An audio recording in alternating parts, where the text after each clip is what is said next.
So I really want to apologize to you guys. I talked about two coating screws, and hey, that's all you need, that's all you need. And then I come out here to Vail, Colorado, and these guys hang all of this stuff, and there's just absolutely no way I'm going to get away with 2 coats on these screws. It's just not going to happen. So I coated them the first time with just an all-purpose, just so the mud can sink in. I had so many things to fix, and it was just going to be way too much to try to get these screws right the first time.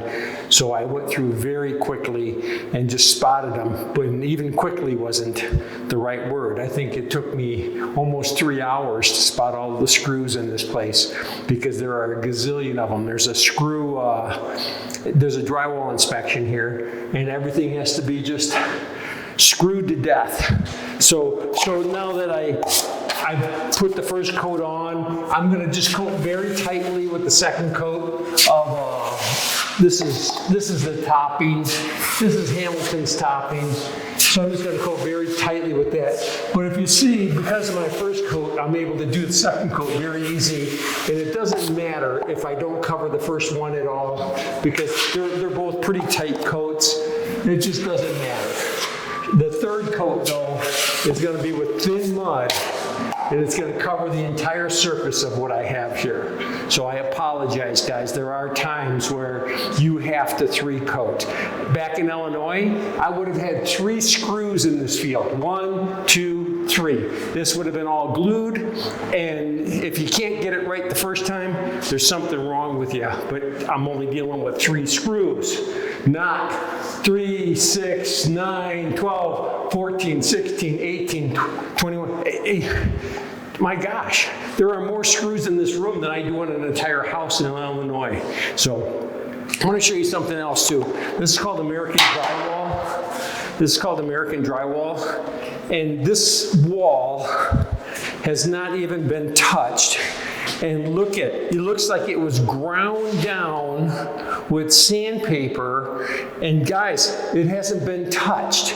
And it just looks that way. When I'm done with this house, I have to mop down all of these walls because all of these walls have like hair all over it.